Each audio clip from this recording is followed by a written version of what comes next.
I just love it. Every time it plays, I just love it. Like, I've watched it so many different times with the different teams, and every time I'm like, what's a good color scheme?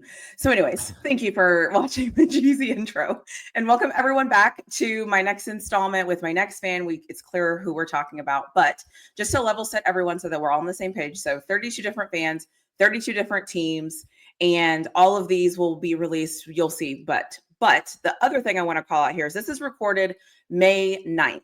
So if anything happens from now until the day this releases, we will have not talked about it. We will have not known about it. We didn't know. So don't hold us accountable for things that we didn't know about. So that's the first thing. And the second thing is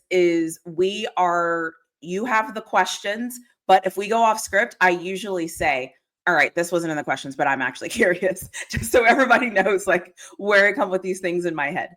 So before we get started, this is our first conversation. So I'm super excited that you made the time to join me. But I would love to know, Jess, if you could introduce yourself and tell us anything you want us to know about you, specifically why the Raiders? What about the Raiders interest you? No, it's a good question. Q Myers, your boy Q.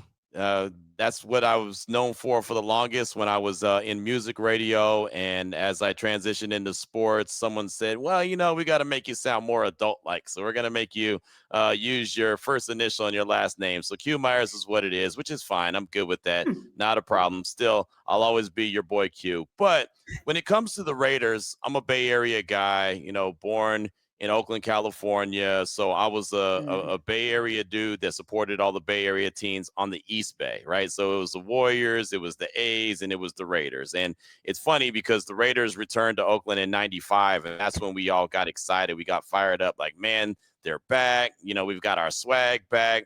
We've got the A's. They won a championship in 89, which was fantastic. Ricky Henderson is my favorite baseball player. Rest in peace. So, again, Oakland through and through. The Warriors stunk at the time, but they were fun to have like teams come in and watch them. And we always rooted for like Gary Payton and Jason Kidd, guys like that were Oakland dudes. So I'm just Oakland through and through. And the Raiders are part of that Oakland culture, that blue collar approach, and look, being in the Bay, you pick a side. You either are the other side, which is San Francisco's side of the bridge, or you're in the East Bay like me, the Oakland side, the better side. So I always picked Oakland and always embraced it. And again, we have a little bit of edge, a little swag to ourselves. So that's what it's always about. And I try to represent that no matter where I was at. I love that. Are any of the teams still in Oakland? Because isn't the That's a baseball sore team also subject. moving? Oh, okay. When you said that, I was like, I'm wait, aren't the A's moving too? Yeah, everybody's gone. That's the unfortunate part. You're absolutely right. And, the A's are playing in Sacramento right now. They're actually coming to Las Vegas where I'm at and the Raiders are currently at. But the worst part about the whole situation is the Warriors. As good as they are, as great as, we love cheering for them. They won their championships, in Oakland and Roracle, the Coliseum, right? They are in San Francisco now, right? The Chase Center is in San Francisco. So as much as we have that pride about ourselves, about being in the East Bay and we're the better side of the Bay, better than, San Francisco. And look, I got a lot of respect for folks in San Francisco, but there's just a little rivalry there. Our team that is winning championships, has won 4 championships, is now in San Francisco. So it's like that's not only taken away from the Coliseum parking lot, but it went to those guys, right? And they won a championship there, obviously at Chase Center as well. So it's just, yeah, it's a kick in the stones, but I mean, it is what it is. It's just kind of how things go, and it's more of a reflection of, without getting into all kind of politics, it's more of a reflection of the city of Oakland and how they prioritize what they prioritize. And now all the sports teams are gone, and it stinks for the fans in Oakland because the fans in Oakland are fantastic.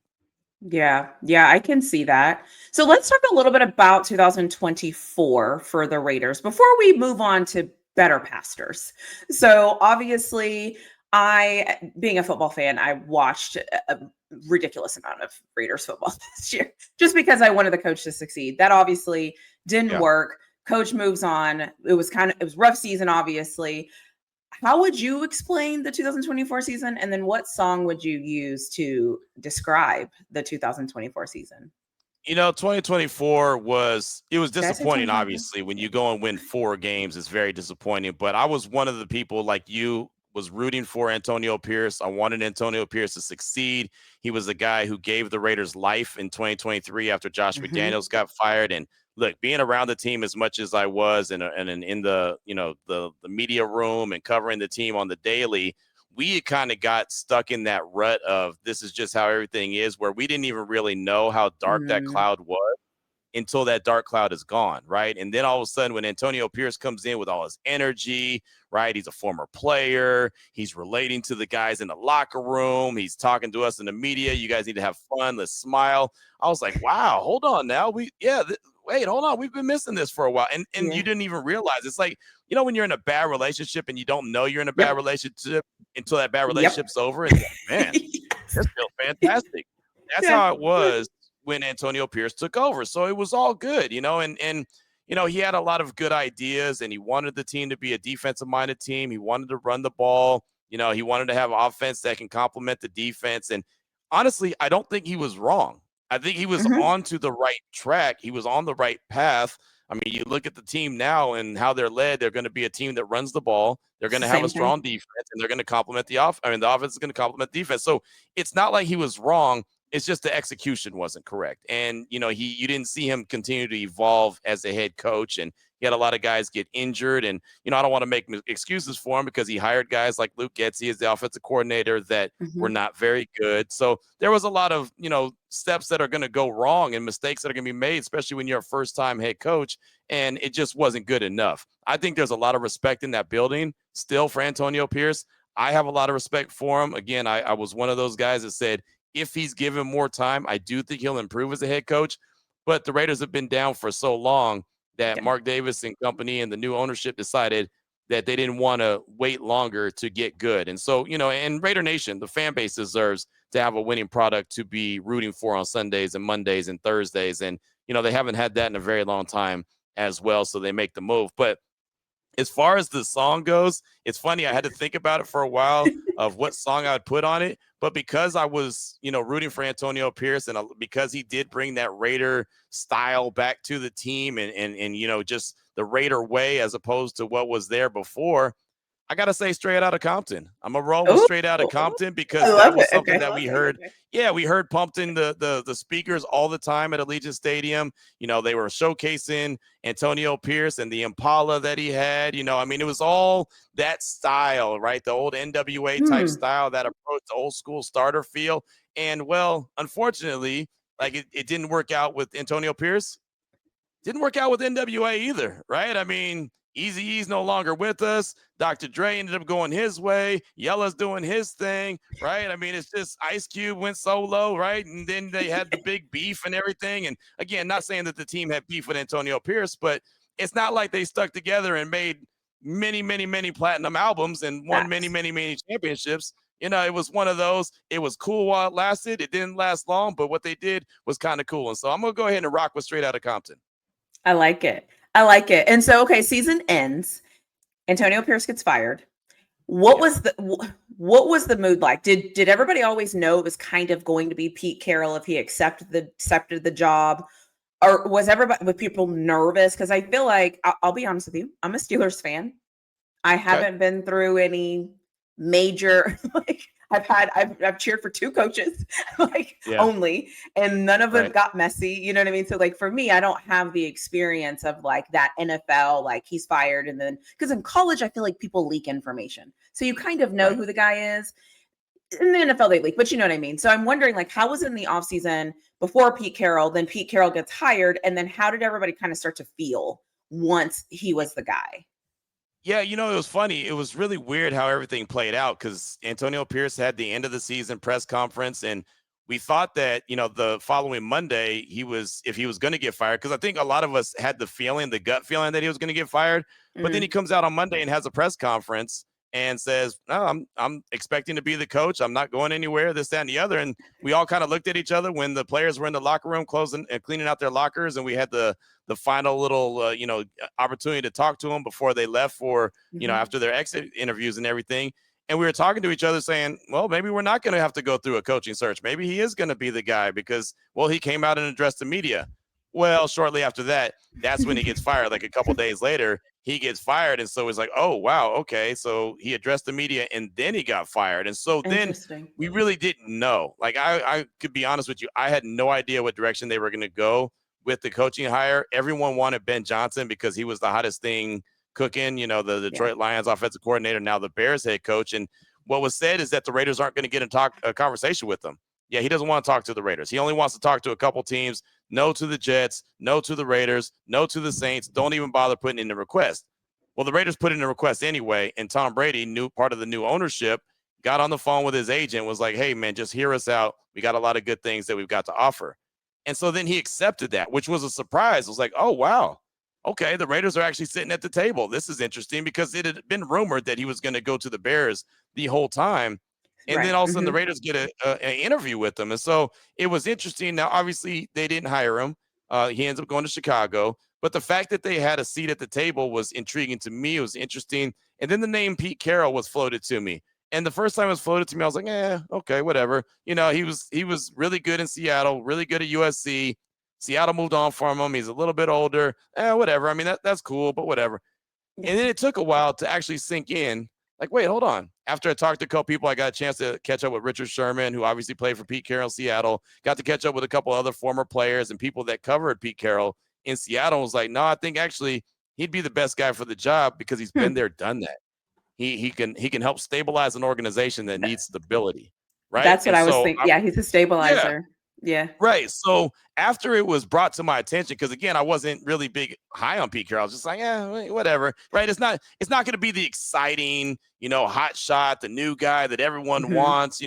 It's not it's not necessarily like the girl that, has everything and you're going and everyone's throwing their best lines at her to try to get her to, go to the prom with them. It's kind of like, she's a cool girl. She's got a cool Yeah. personality. She She's she's she's she's alright. fun. Yeah, she's all Yeah. right. She's fun, but she's stable and she knows Right. what she's doing. And she, you know what I mean? Like she's got her Yeah. ish together, right? She's got it upstairs. Yeah. Anyway, Pete Carroll is like that guy. Like he's got all that, right? And so he's been there, done that. He's obviously won at the college level, won at the NFL level. He's got a lot of respect in the game. And the Raiders of all organizations needed that kind of stability more than I agree. anything. So it might not have been their first choice, but it might have been the best choice, right? And now again, it's only May, so we don't know. They Mhm. haven't played any games, but just from talking to him, hearing what he has to say, the plans that they have for the organization, what they've done so far, it feels like out of all the coaches hired this offseason, when it's all said and done, Pete Carroll might honestly end up being the best one. Like we'll Yeah. see when it's all, when the games play out. But he feels like the right guy for what the Raiders needed the most. And sometimes what you want the most isn't necessarily what you need. I think Pete Carroll is what the Okay. Raiders need. Yeah, seriously. Yeah, just because you can afford it doesn't mean you need to buy it. Like the same Right. thing. Like, yeah. So, okay, so Pete Carroll gets hired and then Geno Smith gets traded over. So, I guess it from looking on the outside, it was kind of like, okay, they got this coach. We all know who he is, right? We all know what he's going to bring. Then Mhm. that coach goes and get his past quarterback, brings him, and I'm kind of like, he has a vision, and he knows exactly like he knows what his vision is. Because sometimes I feel like new coaches come and nobody really knows. Kind of, it takes a Right. minute. I feel like he immediately was like, I know what I want to do here. Mhm. How did that play for you all with getting Gino? Were you like, all right, we're moving, like we're moving here, like we've got some things going on. Yeah. I think you're spot on when you say that there was a plan in place. He knew what he wanted, right? And I mean, going back to Antonio Pearson, again, I got all the respect for him in the world. He wanted Jaden Daniels. He wanted the Raiders to find a way to trade up Hmm. from 13 to 2 to go get Jaden Daniels. That didn't work. So what did the Raiders end up with? Aiden O'Connell. They ended up with Gardner Minshew. They ended up with later in the season Desmond Ritter, right? I mean, they ended up with a bunch of I don't really know who this guy is. I don't know if this guy is going to be able to provide anything. Let's throw it against the wall and hope it sticks. Well, Pete Carroll, John Spytek, the GM, looks at the situation and says, well, need a quarterback. Let's go try to get Matt Stafford. They didn't get Matt Stafford. He stayed in LA. Okay. Hey, who else can we go get? Let's go get Geno Smith. You've worked with him. He's worked with you. You've helped him turn his career around. You've Hmm. won with him. He threw for over 4,300 yards last season.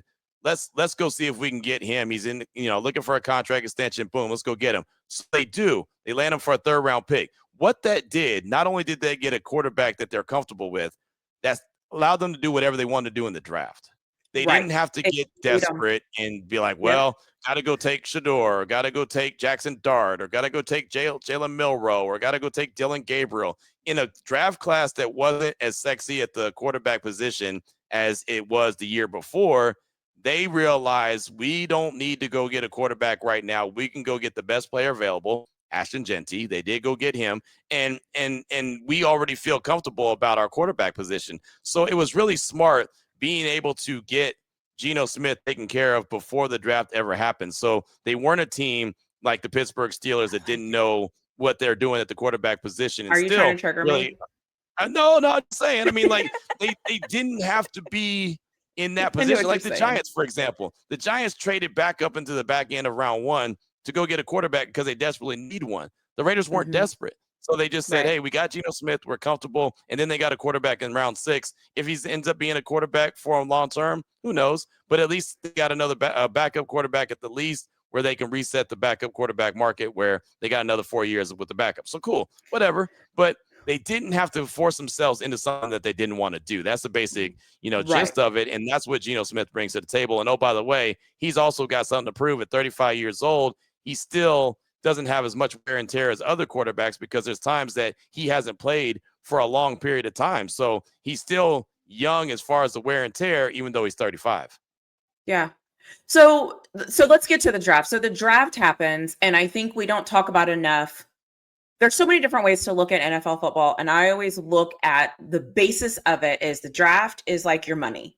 And let's just Yeah. say we all start with $1 million, and then as you lose draft picks, gain draft picks, you go up, down, whatever. It's literally your money. And what you said is the stabilization that it gave the Raiders. So then when the draft came, were you like, okay, I know what we need now, and it was a running back. So like I know what we need. Right. So once we get that, I still know the direction because I think a lot for a fan, at least you tell me if you feel like this differently. You try to win your division and then you go out and try to beat everybody else. And I believe the Raiders, like statistically, had like one of the worst running back numbers in the whole NFL. They were I the believe worst it's in the high. league. Very Okay. worst. I was like, I think it was pretty bad. So, Yep. how are you feeling the day of draft? First day happens. I'm sure that you're probably like, cool, thank you. How did you feel though as the draft went on, seeing what Pete Carroll was doing with the draft picks? Because you guys had like 12 draft picks, I think. 11, yeah, worked out with 11. They 11. started out with Okay. 9 selections and they traded back a couple times and ended up with 11. So really, it's Okay. funny because they had a lot of holes that they needed to fill going into the draft. And I'll be honest with you, even in the first round, them being at number 6, I still didn't know where they were going. There was a lot of conversation with Jacksonville that the Jaguars were going to take Genty at 5 and not allow the Raiders to get him at 6. And maybe there was a team like the Bears that were going to trade up and go get him. So as I'm sitting in the media room in Green Bay, I'm waiting to see how this thing plays out. Jacksonville trades up to number 2, gets Travis Hunter. Then the Browns are on the clock at 5. And I was like, man, they need a running back too. That's what they always do is run. Genty would be Yeah. fantastic in Cleveland just because, again, I mean, they need a running game and he's a great runner. So I thought there was a chance that the Browns would go and select him. When the Raiders got him at 6, it was like a big sigh of relief. Okay, the Raiders got their guy. That's their home run hitter. Now, what are they going to do? What are they going to do in round 2? What are they going to do in round 3? So to be able to trade back multiple times before they even made their second selection, and then they end up with wide receiver Jack Besh out of TCU. And I think most people know his story and what happened with Mhm. his brother Tiger in New Orleans on New Year's when they had that terrorist attack on Bourbon Street. Yeah. He's got a hell of a story, but he's also a hell of a player, right? So now Mhm. all of a sudden you've got this guy in the mix, and you're like, okay, well, you got a running back in round 1. Now you got a wide receiver, right? And then they go into round 3. They're looking at the defensive side of the ball. They go and get a long, lengthy cornerback from Iowa State that Pete Carroll, that's right up his alley, right? If that doesn't scream, the Legion of Boom, I don't know what does, Yeah, right? I I was mean, gonna that's say. yeah. I mean, Yeah. look, I mean, 6'4" and runs got great speed, like 4.3, 4.4 speed, like that's fantastic. So then all of a sudden it's like, all right, well, that's going to Pete Carroll's side of the ball. Now he wants the defense, and then they go back and get a couple offensive linemen before round 3 is over. They had 5 picks in the top 100. So, I mean, I'm leaving day 2 of the draft like, wow, the Raiders just Yeah. got 5 picks knocked out in 3 rounds. And I'm walking around the media room to the people that I see all the time, my colleagues that normally say, what the hell are the Raiders doing, Q? To this time they're saying, hey, man, these guys are having a really good draft. Your team is having a really good draft. I like that guy in the third round. Man, I like that Yeah. guy. Man, I like that guy. You know, it's like I'm hearing things that I don't never hear. I never hear a lot of compliments of what the Raiders are doing. And all of a sudden this time I got people patting me on the back like I did something. I was like, oh, okay. All right, Yeah. that's dope. I So I yeah, like they it. did Yeah, I it. thought the Raiders. So the other thing I like about the draft too is as it builds, like at first you're kind of like the first pick is always kind of a shock because you're like, Right. okay, we did okay, so what's going to be our second one? And then as it's like a puzzle. Then as it kind of starts to go together, you're like, all right, okay, okay, you know, Right. it becomes a thing. So I like that. And like I said, Pete Carroll has an identity. Pete Carroll has a Mhm. plan because it is what it is, right? It has worked. And I respect anybody that sticks to that thing. Now, I said that out loud and people might come for me and be like, then why are you so annoyed with Mike Tomlin? That's a different issue. So I'm not gonna I'm not getting into that right now. Right. But I'm just Right. saying I appreciate that he's coming in and he's like, okay, this is the plan. And I will be honest with you. My next question, I'm going to say something before you answer it, and then you tell me what you think. Okay. Where do you see you all this season? Like, are you all contenders for the Super Bowl? Are you all contenders to win your division? I have a lot of people that are very high on the Raiders and what happened in the draft. I think a lot of it too is coming from that confidence of Pete Carroll. But what do you think as a fan, as somebody who's like been embedded in everything going on that knows way Yeah. more than I ever will? Like, what are you feeling right now? Well, I think that they're in line for a good season for sure. I mean, I Okay. don't want to act like they're a Super Bowl contender. I don't even think they're a division contender. Like they're not going to win the AFC West. I mean, the division is probably the toughest division in football. I know there'll be some that say the AFC North is the toughest division in football. There'll be some that say the NFC North is the toughest division. I NFC mean, North, there's yeah. there's arguments to be had for multiple divisions, but when you've got Kansas City, who's ran the division for as long as you have, you've got Sean Payton and the Broncos that made the playoffs last year. You got Jim Harbaugh and the Chargers made the playoffs last year. Like the Raiders were little bruh. I mean, they were little brother in 2024. They won 4 games. So I've been saying it like this. I like what the Raiders have done. I really do. I like the draft class they've had, the free agents. They didn't do a whole lot. They actually lost guys in free agency, but I feel like that's fine. They let other teams spend a lot of money. They filled some voids here and there, and then they did really well with the draft, and they're going to go out there and compete their tails off. And that's just what a staple of a Pete Carroll's team is. Now, when it comes to the Raiders, like overall record,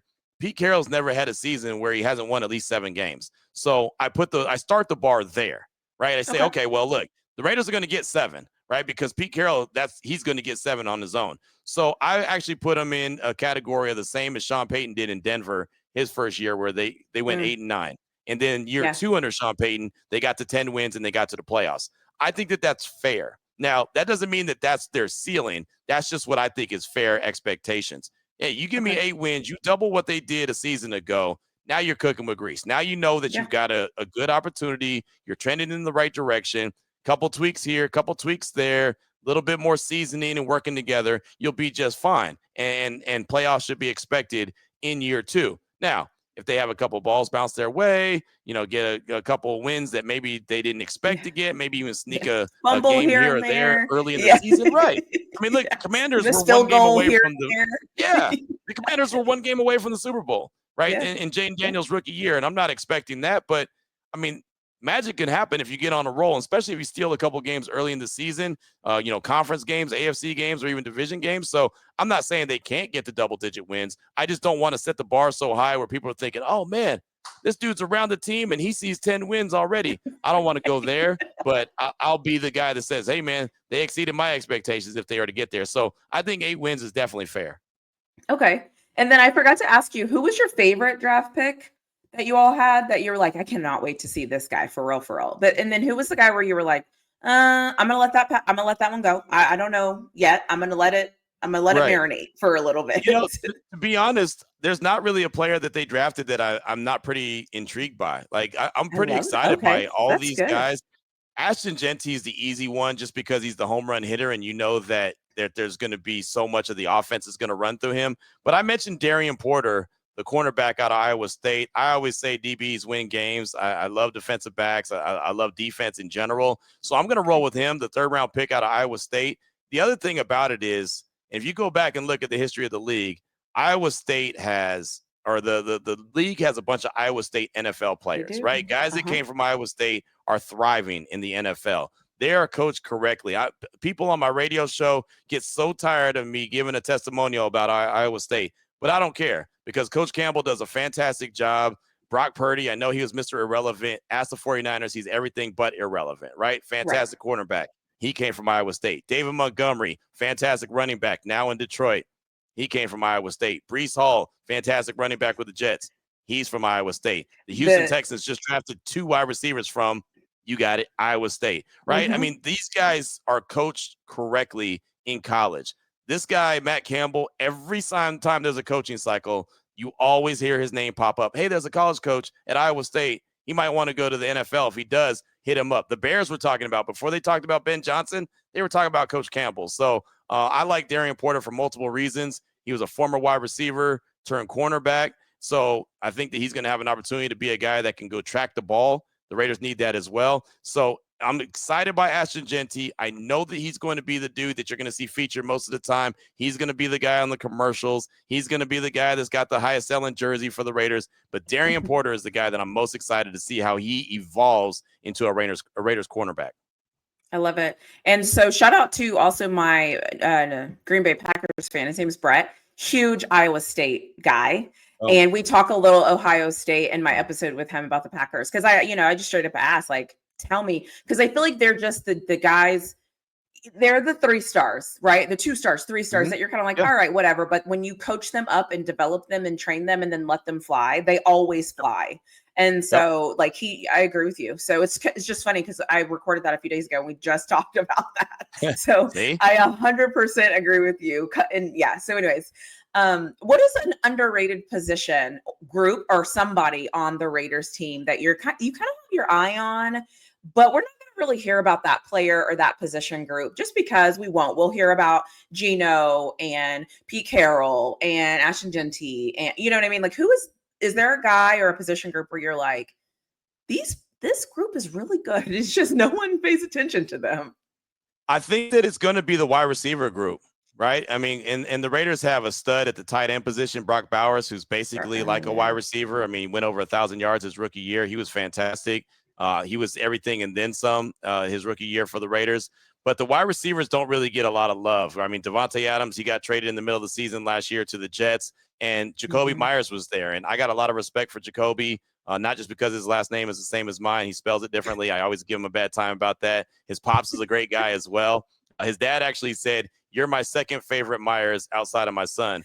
And this is when I first met him, and I go, "Oh, what do you mean?" And he goes, "Oh, my son is Jacoby, but we spell his last name different than you." And I was like, "Oh, okay, cool." So anyway, we got a cool little relationship. But Jacoby Myers is such an underrated wide receiver. This dude went over 1,000 yards last year for the first time in his career. Guy was an undrafted guy. Guy was a guy who played a quarterback back in college. Like, I mean, he's done so many different things.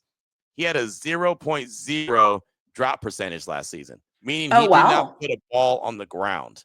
Not one ball. And he'll catch anything, and he'll do the dirty work. He'll block. He'll get out there and he'll throw passes. He actually threw a touchdown pass before to Devontae Adams. Like, he'll do anything that you ask him to do. He's a very selfless guy, right? I mean, you talk about, I'll go in the locker room and be like, "Hey, man, you did it. You got over 1,000 yards." He's like, "Yeah, well, my teammates did this. They got me the ball, the quarterback." Like, it's all about everyone else. It's never about him. He's such a good dude. And then you are going to look at the other wide receivers and say, "Wait, well, who else is there?" That's why it's going to be a position that not a lot of people are going to talk about. Jack Fish is the 2nd round pick from TCU. Talked about him earlier.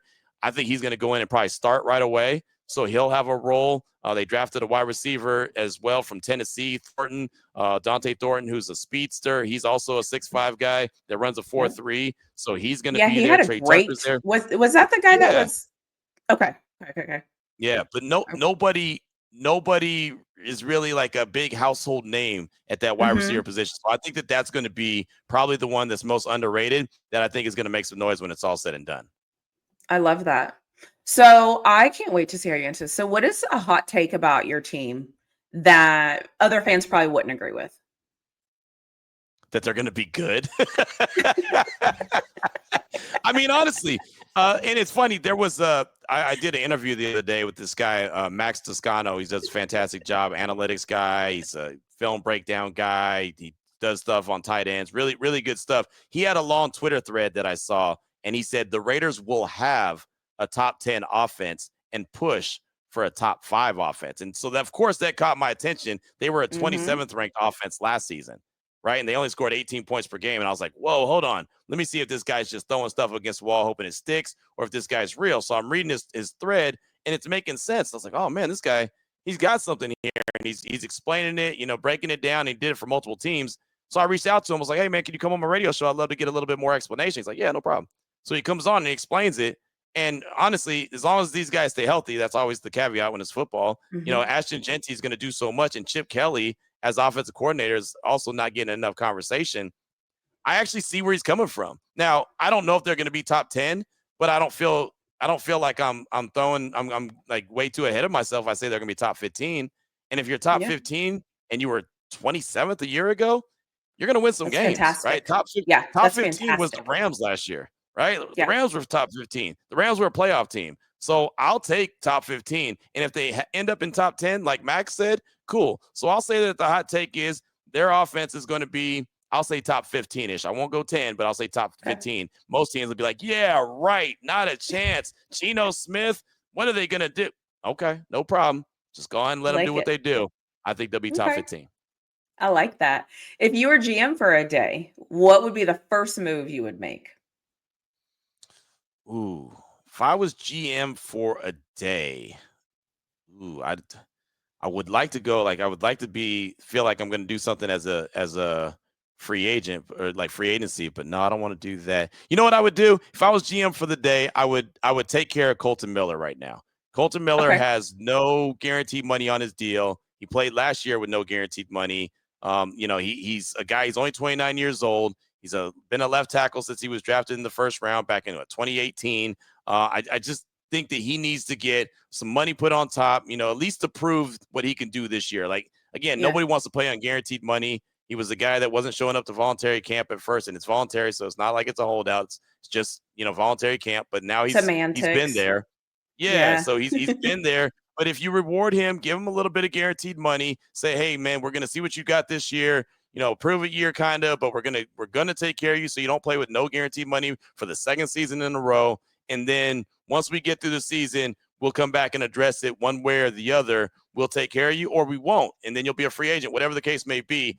That's what I would do. I would take care of Colton Miller right now. So I got my starting left tackle. He's happy. He's taking care of my quarterback. He's opening up holes for my star running back. And that's how we're going to win games anyway. So that's where I would go. I would take care of Colton Miller right now. I like it. I really like that. I think that's the first one that somebody has said their left tackle. Yeah, I think it's the first one. Well, I'm a smart guy. Yeah, no, I like it. I always get into like heated debates over whether I think the left tackle is more important than the quarterback.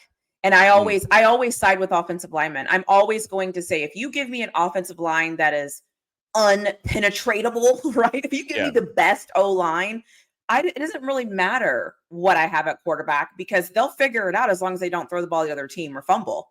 But if you give me an offensive line that's kind of like, I have to worry about now who I have at quarterback. And my running back also has to worry. My receivers don't know if they have time. Anyway, so I get into these things. So that brings me so much joy to hear you say well, that. That's why it came together for the Eagles, right? They had the best offensive line in football. Exactly. They had the best running back in football, Saquon Barkley. And, oh, by the way, they had a really good quarterback, too, in Jalen Hurts. So they had the trifecta, and that's why they're the defending Super Bowl champs now. I agree.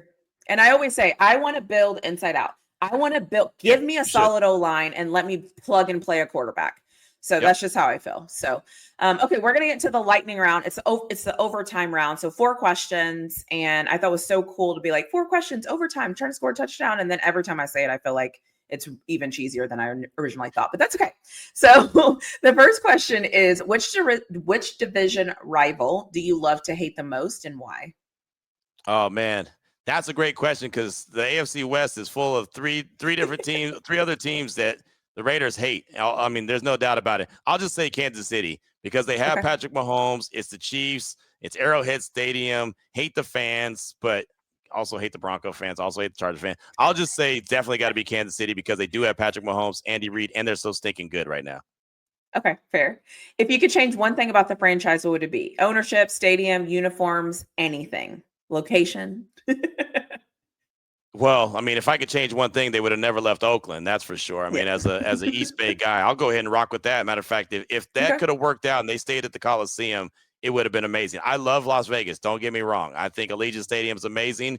But if I could change one thing, I would change the fact that they ever left Oakland because I think Oakland is definitely home, and I think that most Raider fans would agree with me.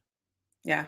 I agree with you, and I'm not even a Raiders fan. So it feels like home to me to watch that team play there. So anyways, It was my something opinion doesn't special matter. about playing in the Coliseum and having the black hole there and just being a ruckus crowd. And look, I get it. The stadium wasn't very good. It needed to be replaced. It needed, and there was things that could have been done there in Oakland. Again, like I said earlier, I don't want to get into all the politics stuff of it because that's boring. But I mean, Yeah. man, it would have been great to see them there. And if anyone never got an opportunity to go to a Raider game at the Oakland Coliseum, especially if you're rooting for the Raiders, you missed out because it was a party that I don't think was rivaled by anyone else. It was fantastic. Now, obviously, I'm a little biased being an East Bay guy and going there many times, but man, that thing was fantastic. It was a great time out. So definitely missed the Coliseum.